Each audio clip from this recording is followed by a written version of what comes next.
Meus prezados alunos, começando, eu quero lhe explicar que sinto falta das aulas presenciais, porque, além de serem um estímulo para a própria qualidade da aula, elas são também um contato, uma vivência humana muito importante, principalmente para mim, que gosto de dar aula, que faço isso a minha vida toda, praticamente literalmente, e então tenho um grande prazer de dar aula e uma necessidade de estar em contato com vocês. Infelizmente, isso não é possível por causa da pandemia e nós estamos aí morrendo de outras maneiras por aglomerarmos, por transitarmos na rua desprotegidos, por fazermos as nossas comemorações, as nossas festas e os nossos simples encontros em bares e outras coisas, onde o coronavírus está ansioso esperando a gente. Não tendo nada a ver com ele, querendo continuar não tendo, eu, apesar disso, tenho também uma ansiedade de estar com vocês. E quando eu os trato, igual no início desta minha manifestação, como prezados alunos, não é uma simples cortesia ou uma simples demagogia de professor querendo conquistar a atenção dos alunos. Não. É que realmente eu gosto da aula e desenvolvo um afeto especial pelas pessoas que estão assistindo essa aula, que estão na expectativa de desenvolver alguma coisa na vida delas com a minha ajuda. Podem ter certeza que eu também desenvolvo bastante na minha convivência com vocês, a começar pelo prazer do contato.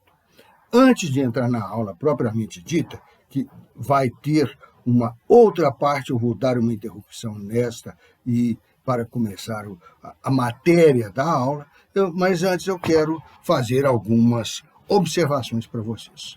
Primeiro, nós temos um programa, eu vou passar para vocês, certamente se eu obtiver a versão mais atualizada dele, nos canais competentes da escola e da UFMG,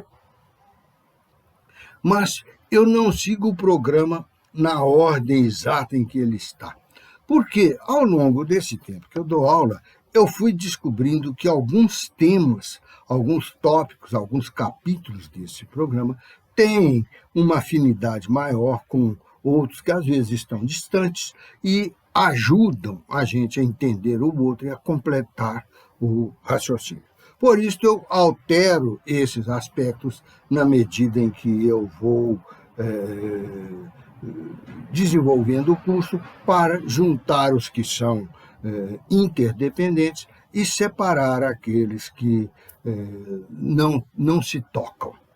Então, mas mesmo antes disso, eu quero, nessa nossa segunda aula, terceira, passar para vocês algumas informações. A primeira delas é quanto, aliás, já foi, é esse aspecto da forma de organização do programa.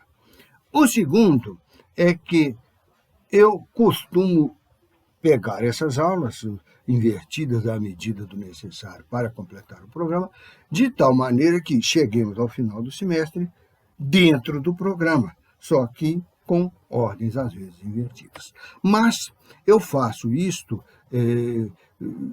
dentro de uma ótica de passar para vocês as informações, as considerações, os raciocínios e as críticas, porque esse nosso ramo do direito nos permite fazer muitas críticas a ele mesmo, a nós como empregados ou empregadores, à nossa sociedade pela maneira como ela trata aqueles que produzem as riquezas que ela consome ou acumula.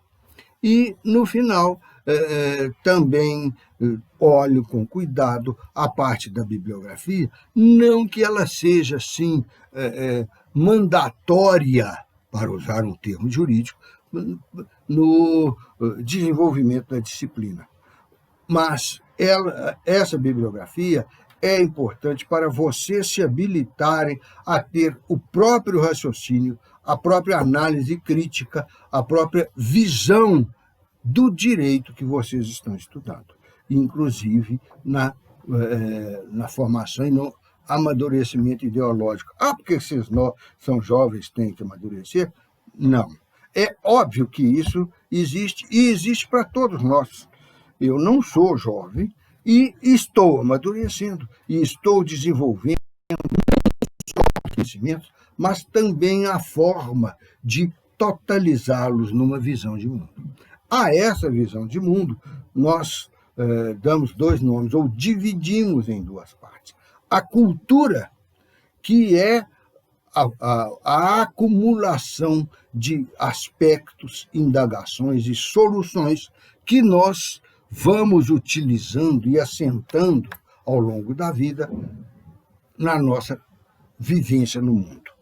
E o outro aspecto é as necessidades, é a crítica, é o conjunto de aspectos que nos estimulam a agir, a criticar e a desenvolver este mundo em que nós vivemos. Quer dizer, enquanto a cultura nos propicia o desenvolvimento, o amadurecimento individual de acordo com a comunidade em que vivemos, a ideologia propicia o desenvolvimento, a crítica e o aperfeiçoamento da sociedade, deste grupo em que vivemos, de acordo com a nossa visão de mundo, com as nossas convicções orientadoras ou diretrizes da nossa conduta.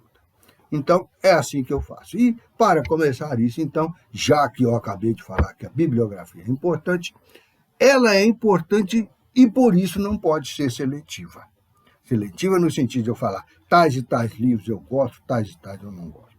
Eu só levanto a ideia do não gostar, que não é propriamente não gostar, é uma sensação acadêmica, jurídica e cognitiva de enxergar que aqueles livros que eu vou citar são inconvenientes para o nosso aprendizado.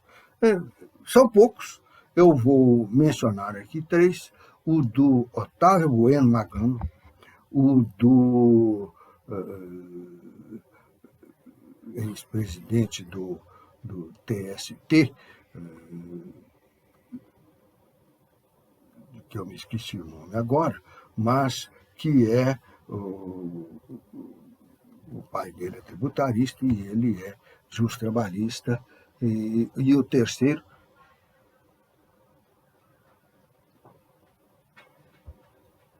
é o Amaury Mascaro do Nascimento. Esses livros não são aconselháveis agora para desenvolver as nossas primeiras noções de direito do trabalho, por um motivo muito simples.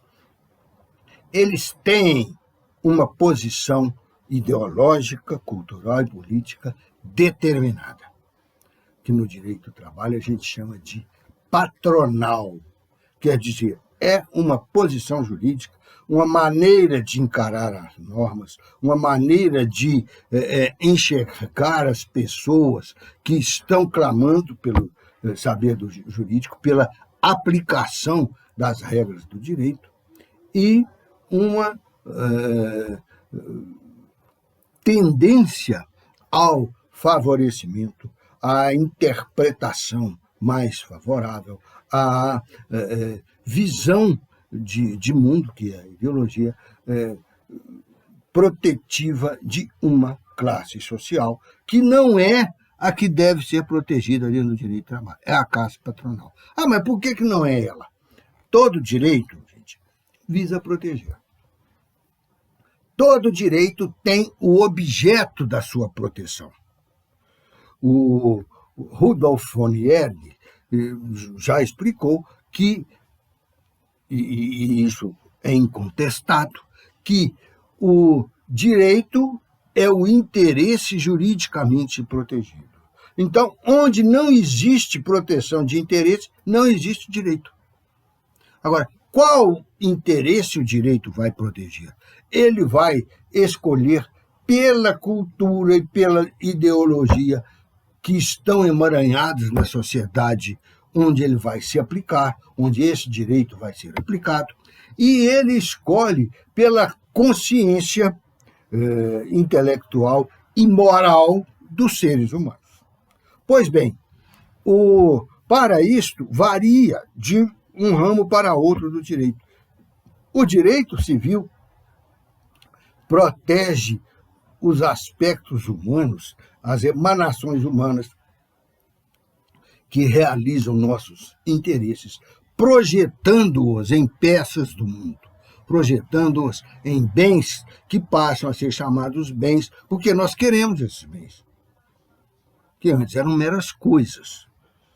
Uma pedra, igual eu tenho aqui na porta da minha casa, um punhado de pedra, retirada do leito do São Francisco, perto da nascente dele, tem para mim o efeito emocional de estar me reportando às origens do rio, hidrográficas, e às origens de nosso povo, da nossa história. Por lá passaram os bandeirantes escravocratas, antes disso assassinos de índios e exploradores pela primeira vez da nossa terra.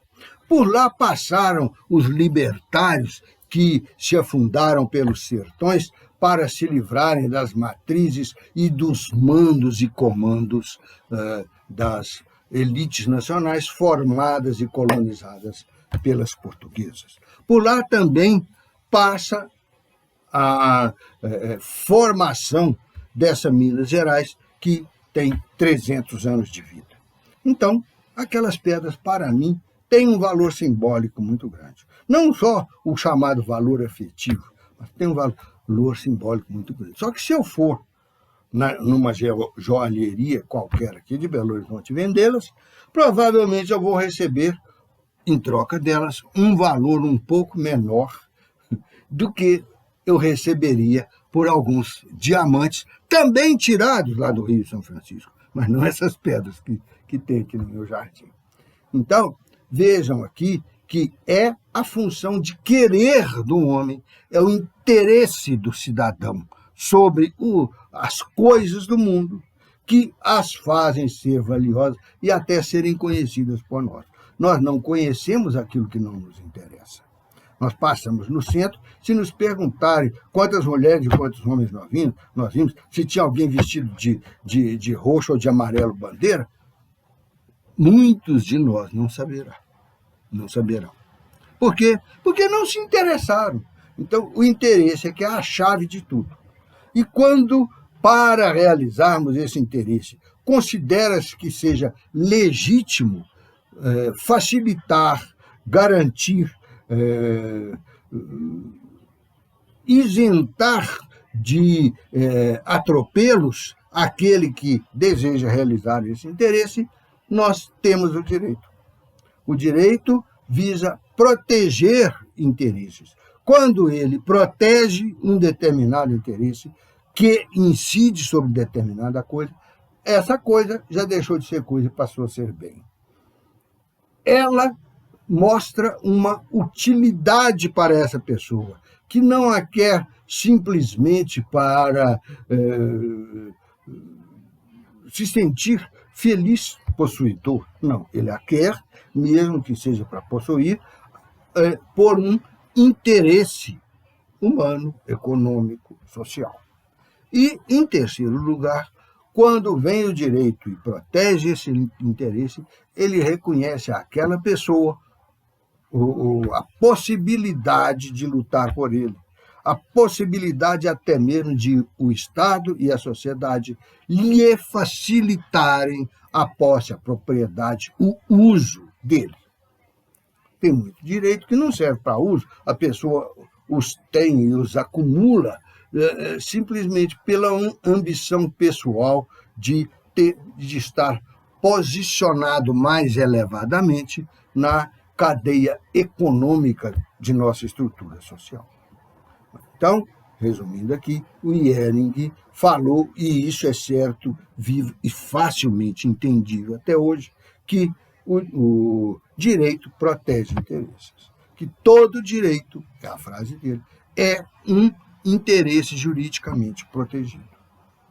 Então, nós temos, no direito civil, esses interesses externos que são a nossa projeção volitiva sobre as coisas. E temos os direitos intelectuais, os direitos de consciência, os religiosos, por exemplo, os políticos, interesses políticos, e os morais, que nós levamos para a nossa família, que nós levamos para o nosso relacionamento. Tudo isso, todos esses interesses, só existem dentro de um relacionamento. A coisa que eu a utilizo sem a participação, sem a vivência dentro da sociedade daquela coisa, ela não precisa ser protegida. Ela está lá disponível para quem quiser e só fui eu que quis. Então, essas coisas não vão se submeter a um regramento jurídico, porque não precisa ser protegida, porque não estão no rol daquelas que o Hering examinou. Quando falou isso, repito, pela importância da frase, que o direito é um interesse juridicamente protegido. Então, voltando lá aos três autores, agora reduzir a dois, né?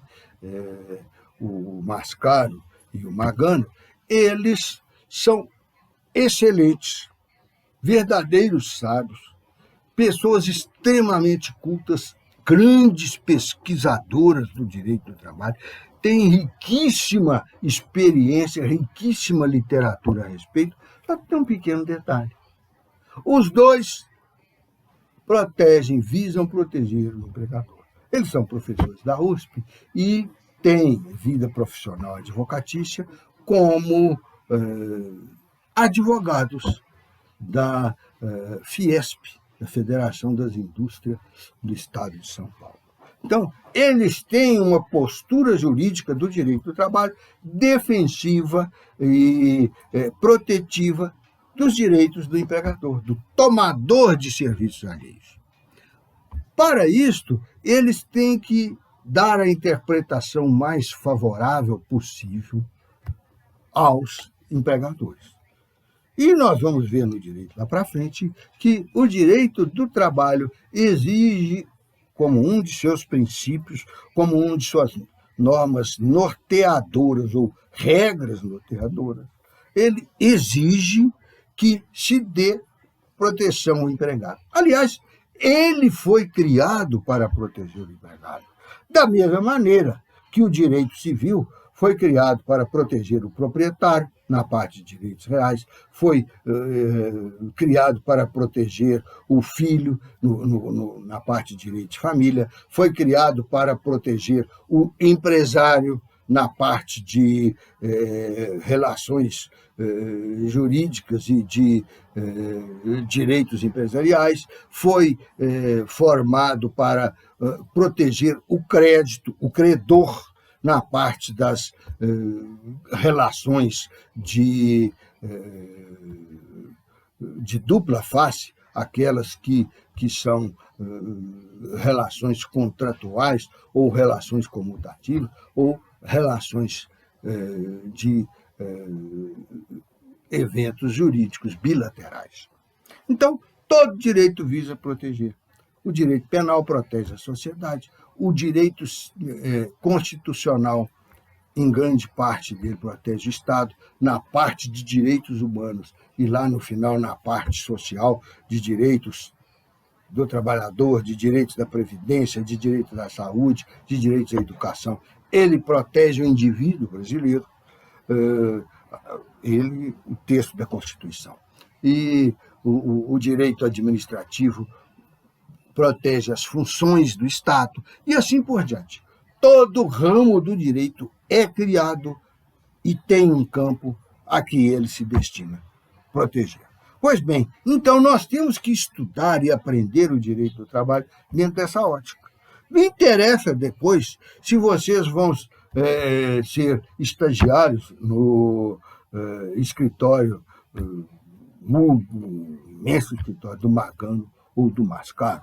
Lá vocês vão aprender o reverso da medalha, certamente. Mas vocês têm que saber o direito do trabalho na sua rigidez, porque senão vocês vão acabar estando prejudicando mesmo os empresários, caso vocês optem por serem advogados deles.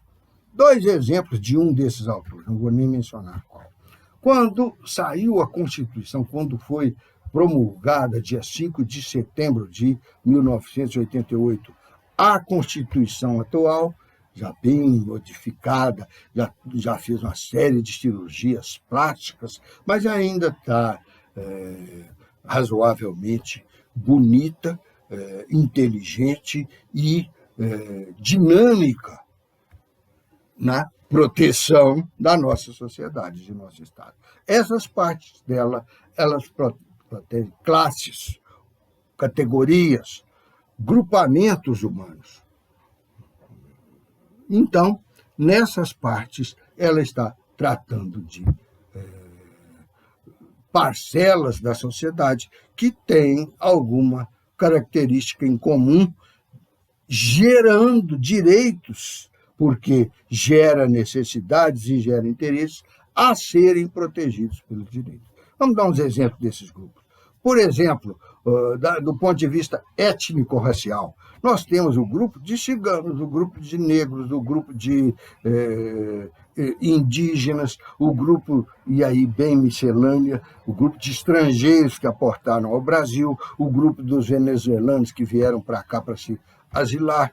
Então, podemos ter também os grupos quanto à religião, a Igreja Católica, o Espiritismo, o Protestantismo, a Assembleia de Deus, a Umbanda, o Candomblé, são religiões que formam grupos e que, por isso, devem ser protegidas também, porque fazem parte dos recursos racionais, sentimentais e éticos do ser humano. Então, protege também os direitos humanos. Esses são da sociedade como um todo e até dos estrangeiros que a ela estejam, mesmo que temporariamente, incorporados. Então, já visto esse campo, nós precisamos de livros de direito do trabalho para o estudo que sejam filiados e obedientes a essa necessidade jurídica do direito do trabalho, que é a proteção dos respectivos interesses. Foi criado para proteger esses interesses, então tem que proteger. E nós temos que vê-los enquanto protetivos desses interesses específicos. Da mesma maneira que vamos ver o direito empresarial como protetivos e organizativos da vida das empresas. Então, procurem livros, eu vou falar alguns deles aqui, mas eu não limito bibliografia. Eu cito alguns e fico na expectativa de que vocês me citem outros nas aulas, nos trabalhos, nas comunicações nossas. Os que eu cito, obviamente, eu não vou ficar falando aqui simplesmente retirados de algum escaninho da memória, que já pode estar meio limitado por tanto livro que eu joguei lá dentro. Então, eu vou falar e vou conferir num papel, numa folha que está aqui ao lado. Aliás, quando eu vejo que o assunto está meio abstrato e tal, ou meio inovador, que eu tenho lá as minhas veleidades de inovar nos temas que eu trato. E se eu estou inovando, nos livros não vai estar perfeitamente igual eu falo. Então, quando é esses casos, eu pego essas notas que eu tenho e passo para vocês. Provavelmente não vai haver isso esse semestre, mas estejamos preparados caso ocorra. Então, voltando ao papo do papel, antes de pôr os óculos, antes de começar a ver, eu já começo com os livros aí da nossa faculdade. Da nossa faculdade que eu estou falando, não é que tem na biblioteca, não. Aliás, quanto à biblioteca, eu aconselho que vocês não confiem nela. Não no sentido de idoneidade ou de inidoneidade, mas no sentido de disponibilidade. A biblioteca não tem todos os livros que precisaríamos, porque, vejam vocês, nós temos direito ao trabalho 1, direito ao trabalho 2, direito previdenciário, direito de processo trabalhista 1 e 2. Às vezes aparecem disciplinas optativas, como direito dos contratos trabalhistas, inovações do direito do trabalho, coisas assim. Quer dizer, só que eu já contei 8 disciplinas que usam os mesmos livros. Botando aí, o normal das nossas salas é 60 alunos, mas botando por baixo aí 40 vezes 8, 320 alunos. A biblioteca não tem 320 livros de cada um. E quando chega na época de avaliação, todo professor está pedindo, todo aluno está procurando. Então, amarrando num outro assunto que vem em seguida, que é o das minhas formas de avaliação, vocês guardem essas aulas gravadas, filmadas, e, além disto, procurem combinar nos grupos aí de 5, 6, 7 pessoas para comprarem livros de direito do trabalho diferentes. Porque na hora de fazer um trabalho dissertativo, na hora de pesquisar para uma prova, eu sei, porque desde a minha época, nós, alunos e ex-alunos da faculdade, sempre fizemos isso. A gente reúne grupos e, às vezes, fazemos resumo dos livros, às vezes estudamos em conjunto, às vezes discutimos a matéria e tal. E aqui é a matéria, não é a disciplina. Mas, para isto, nós vamos bater na biblioteca e ver que não tem os 300 livros, os 320 que são necessários, que seriam necessários. Então, se eu tenho um grupo de 7 pessoas para fazer essas atividades que eu falei e combino com os outros de cada um comprar um bom livro, ou, se algum não tem, as posses econômicas necessárias, para compartilhar com os outros bons livros, para que vocês tenham um curso sólido. Formou, vocês remodelem as ideias de vocês, intensifiquem as minhas, que eu vou dá-las moderadamente, e busquem as do Otávio Bueno Magano, do Amaury Mascaro do Nascimento, caso queiram. Busquem a jurisprudência, que as ideias dos juízes, dos membros do judiciário, ou vão para o Ministério Público, enfim, construam o saber jurídico trabalhista adequado para cada campo de atividade que vocês venham a acolher, para cada função que vocês venham exercer. Agora, escolham bons livros e livros que cuidem daquele preceito indispensável, o maior deles, de direito ao trabalho, que é a função protetiva do trabalhador.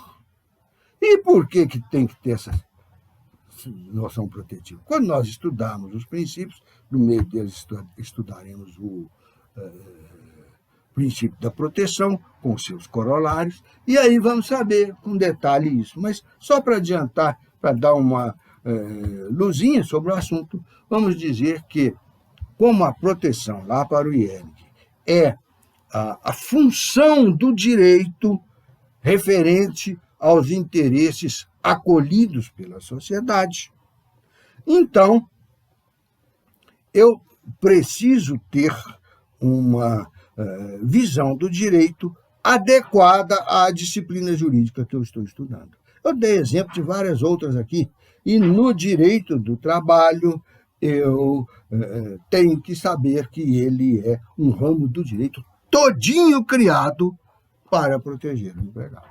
Não vai proteger com aspectos antiéticos, com antijuridicidade, com extrapolação do que se comanda e do que se entende como direito do trabalho, mas vai estabelecer institutos que permitam a esse trabalhador, na sociedade de que ele é membro, exercer as suas funções trabalhistas e subsistenciais. As funções que ele faz para os outros, e não é só para o empregador não quer esses óculos aqui simplesmente para pôr no bolso. Se ele fabrica óculos, ele não foi lá na ótica encomendar, ele quer fazer N óculos para vender para a sociedade inteira. Agora, quem vai lá pôr a mão na massa e fazer os óculos, e medir, e pesar, e cortar, e moldar, e todos os demais serviços que compõem a feitura de os óculos? Os empregados. Então, os empregados estão fazendo para a sociedade aquilo que vem atender às necessidades dela. Eles são os elementos produtores dos bens que a sociedade demanda. Então, a proteção que o direito dá a eles tem que lhes permitir ser duas coisas: bons produtores para atender a sociedade, para satisfazer a sociedade, e bons cidadãos para se atenderem, se satisfazerem e projetar a sua família subsistencialmente para um futuro que seja um pouco melhor do que a atualidade, que deveria ser melhor do que foi o final do século passado, que foram as últimas décadas do século passado, mas, infelizmente, a minha opinião é contrária a isso. É contrária à qualificação superior do tempo atual. Acho que nós já vivemos melhor do que isso, de que esse imbróglio em que está o nosso país.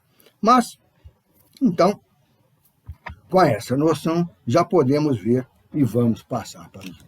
O primeiro deles, como eu falei, os primeiros deles vão ser o de gente aí da escola, os de gente da nossa escola. O primeiro deles é de uma professora que foi colega minha como professora, foi colega minha como aluna, e que eu admirei muito, faleceu há poucos anos atrás. É da professora Alice Monteiro de Barros.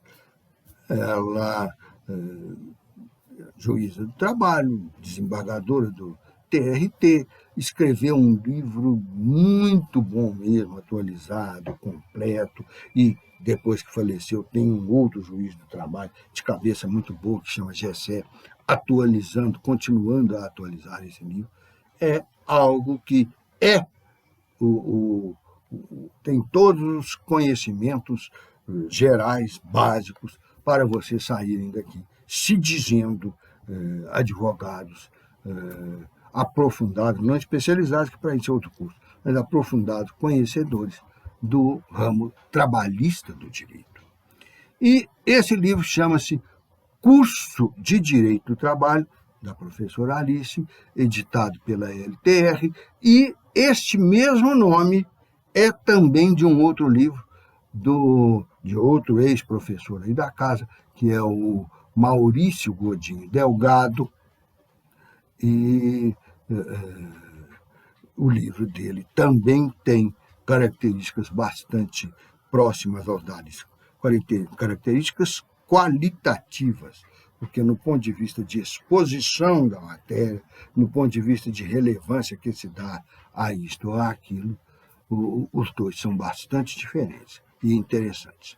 O terceiro livro é de um professor que foi professor do Maurício, da Alice e meu, já falecido também há poucos anos, e era o professor Messias Pereira Donato, também desembargador do trabalho, essa história toda.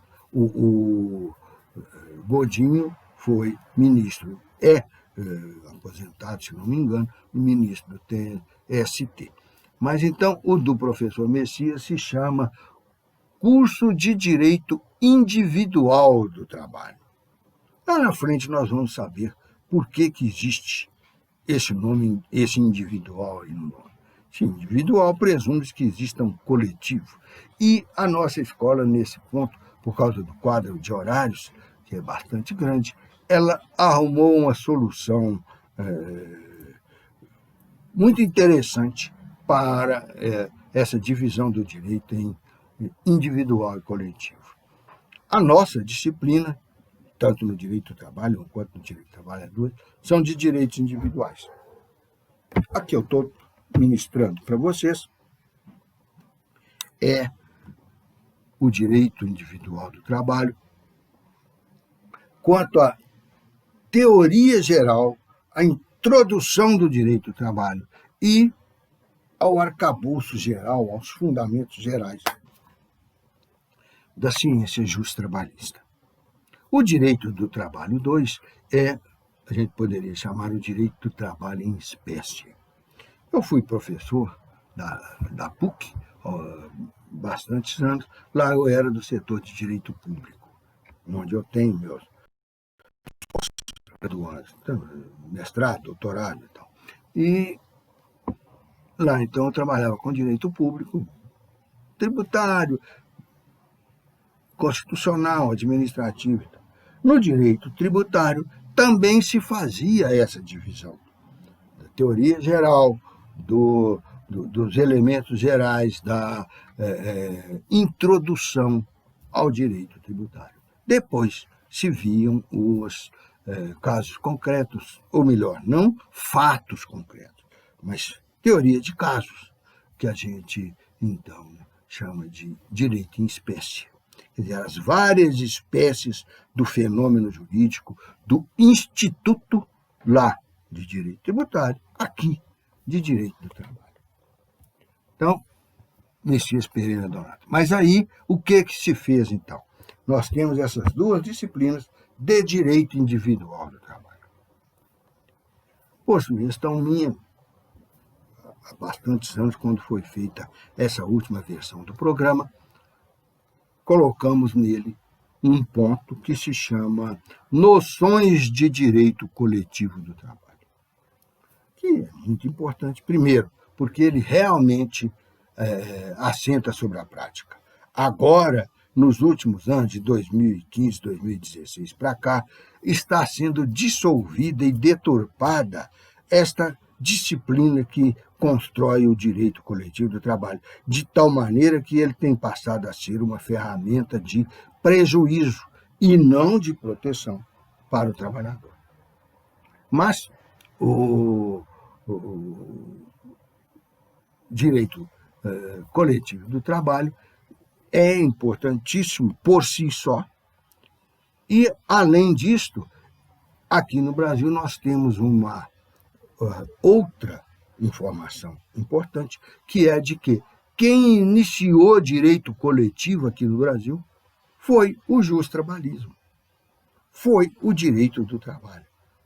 A partir de convenções de acordos coletivos, de sentenças normativas de direito do trabalho, dos tribunais trabalhistas, a partir até de audiências e participações coletivas dentro dos caminhos da justiça do trabalho. Então, nós não podemos largar de mão aquilo que está na nossa origem. E, para isso, é que eu sugeri que se colocasse, pelo menos, noções de direito coletivo do trabalho. Só que, entre aquelas adaptações que eu faço no programa do nosso direito do trabalho, uma delas é pegar o direito coletivo, desmembrá-lo nos seus institutos e nas suas manifestações e ir aliando cada um desses institutos e manifestações a um ponto congênere, parecido, do direito individual do trabalho. Por exemplo, quando eu falo nas fontes do direito individual do trabalho, eu tenho dois aspectos de fontes coletivas que entram aí. Primeiro, quais são as fontes do direito coletivo do trabalho? Segundo, o direito do trabalho possui fontes ou edita fontes ou se compõe de fontes do direito individual do trabalho? Pergunta. Então, cada ponto desse, este especificamente que eu dei como exemplo, mas cada ponto eu procuro a noção de direito coletivo do trabalho correspondente ou compatível com ele.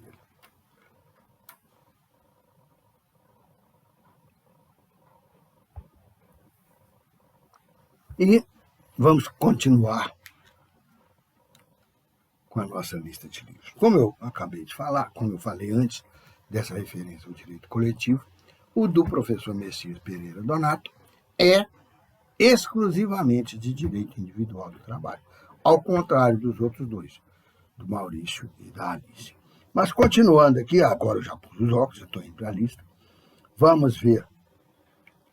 Tem um livro que é genial, de um autor que vocês já ouviram falar, Orlando Gomes.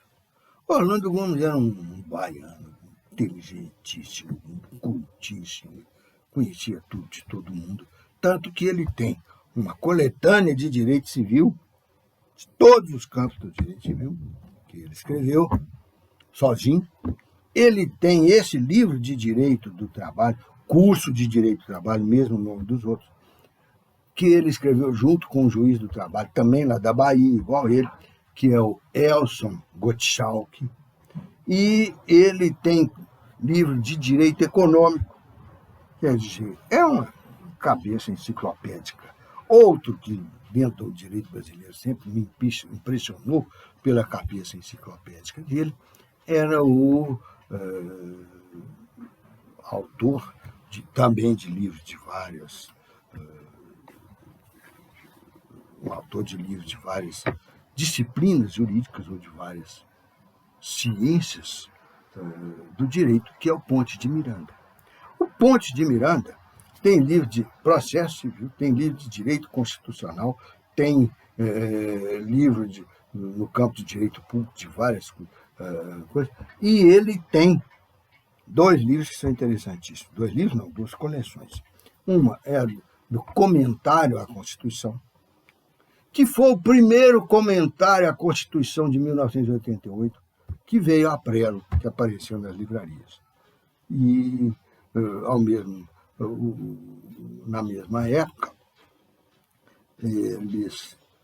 a editora, me parece que a Forense, que lançou o dele, lançou um outro de 12 autores, se não me engano.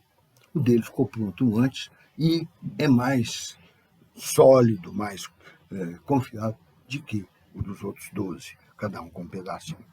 Mesma coisa ele fez no processo civil em 93, quando surgiu o Código de Processo Civil, que perdeu a vigência em 2015. A editora contratou 10 autores, que foi na época em que esses 10 autores eram meio desconhecidos, eram os melhores que tinham, mas eram novos. E então eles se firmaram e se tornaram os processualistas mais citados no Brasil, mais usados para a interpretação do Código de Processo Civil. Os 10 fizeram uma coleção e demoraram mais para entregar a coleção pronta do que o Ponte de Miranda, que ele sozinho fez outra coleção interpretando o Código de Processo Civil. Então, é um gênio. Não é o caso nosso aqui agora, eu estou só contando, porque o nosso caso é o Orlando Gomes. E é um livro portentoso, um livro que tem uma linguagem muito boa e um conteúdo muito aprofundado, explicando bastante, questionando e explicando bastante os institutos que ele abrange, que são todos e tal, inclusive a parte sociológica, a parte filosófica. Quer dizer, é um livro de direito do trabalho para a gente fazer sustentações orais, para a gente fazer memoriais para os tribunais, o estadual, o nacional, que é o Tribunal Superior do Trabalho, e inclusive o Supremo. Mas é um livro que, exatamente por ser assim, a gente consulta na hora que chega um tema novo, ou mais ou menos novo, ou pelo menos muito profundo, de direito do trabalho. Claro que eu não vou precisar de um livro dessa profundidade para cobrar na justiça salário retido, que não faz parte da minha disciplina, não, que é processo de trabalho, mas que devia até já ter acabado com esse ranço de de ignorar que o título jurídico a que faz jus o trabalhador ante uma inadimplemento daquele seu pagador, é um título executivo. Não é reconhecido legalmente e, infelizmente, como título executivo precisa do formalismo do reconhecimento jurídico, ele não é utilizado como tal. Mas vejam, um banco emite lá um extrato da minha conta, da sua conta, da conta do seu Zé Maria Amazonas, e carimba que ela está de acordo com os seus assentamentos e me executa na justiça, e me registra na Serasa, no SPC, e arrebenta com a minha vida. Claro, problema meu. Para que eu fui ficar inadimplente perante o banco?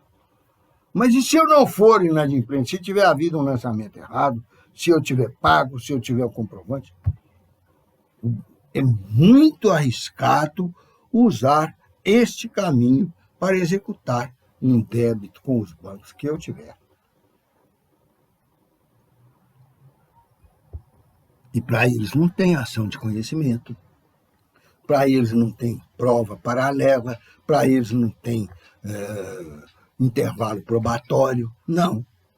Pois bem, isso acontece também com o cheque sem fundo, com a duplicata, a nota promissória e tal, todos títulos de crédito.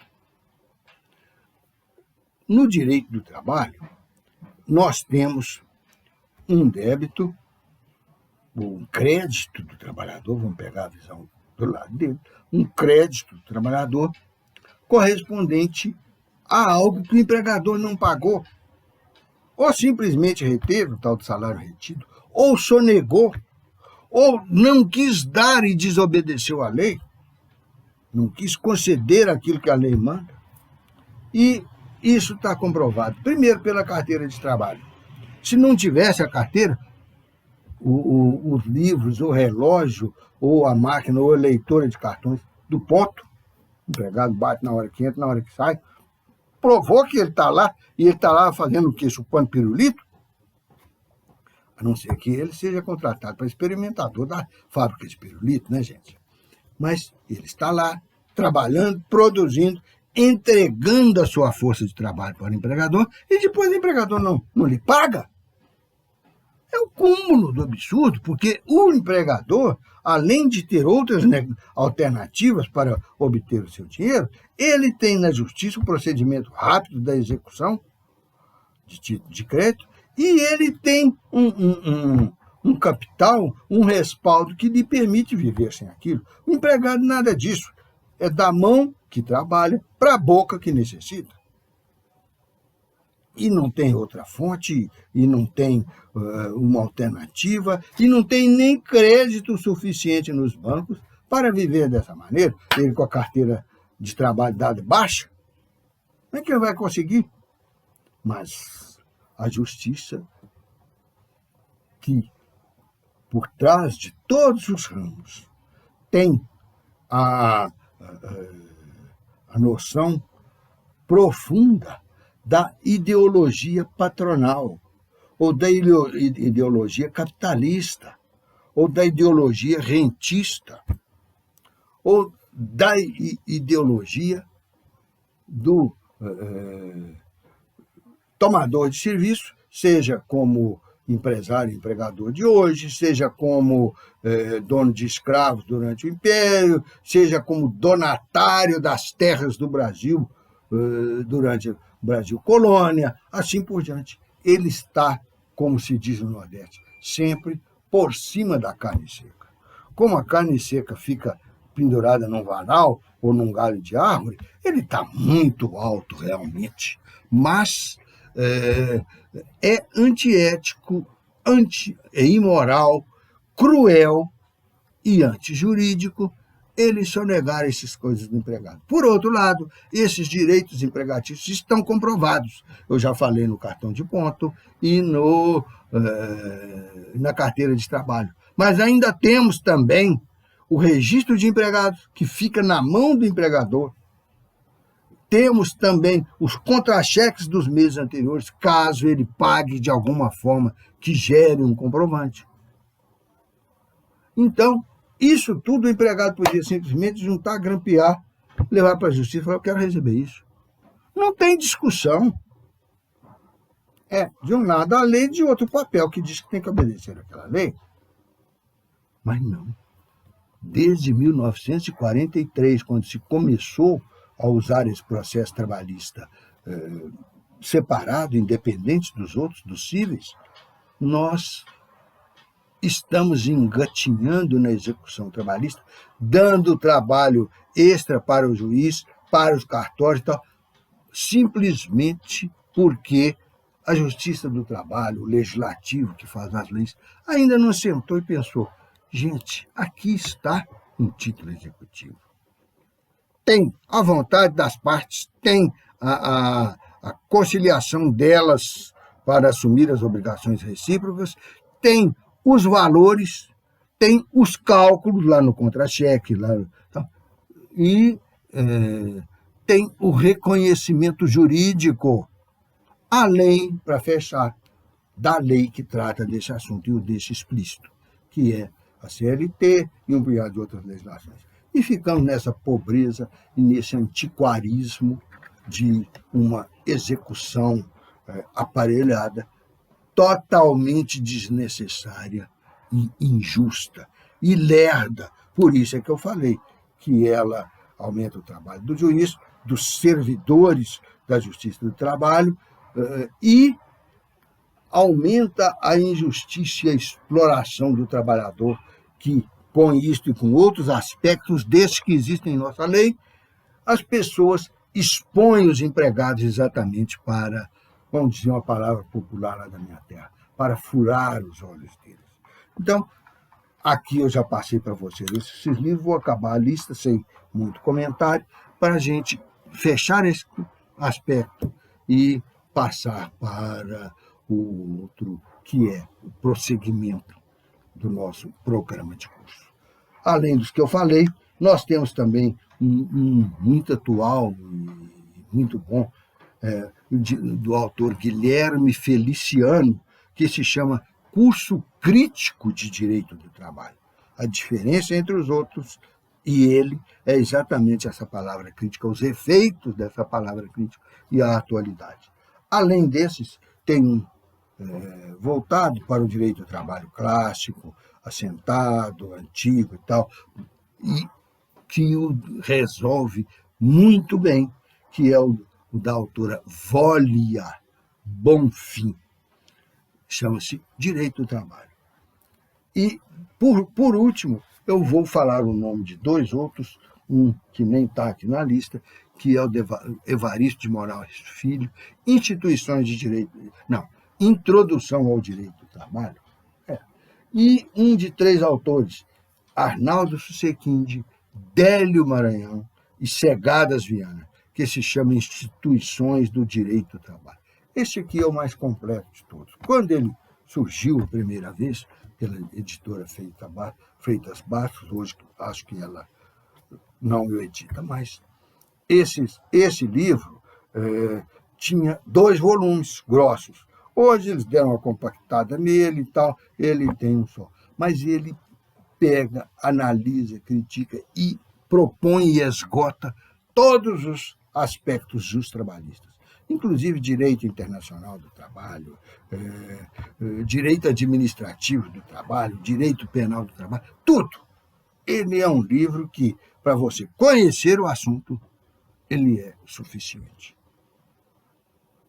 Os outros, eu já falei para vocês que eles vão ser muito úteis no trabalho 1, no trabalho 2 também, mas vai ficar faltando alguma coisa de direito coletivo, de direito administrativo, de direito penal do trabalho, vai ficar faltando alguma coisa de direito internacional do trabalho, vai ficar faltando alguma discussão sobre direitos fundamentais, esses que eles chamam de direitos humanos aí, eles são direito humano, todos são. Eu não conheço direito da lua, direito da vaca ou direito da árvore. Existe direito humano. Mas a diferença deles é que eles são fundamentais para a humanidade. Então, esses a gente tem que completar com outros livros, e, de qualquer modo, a gente não entra numa profissionalização de direito do trabalho, como juiz, como desembargador, como promotor, procurador, como advogado, como legislador, como comentarista de rádio, televisão, jornal. Aliás, eu nunca vi uma notícia que eu tivesse presenciado que saísse certa e exata. Nem penso. Terminamos essa parte para começarmos a falar sobre a matéria propriamente dita.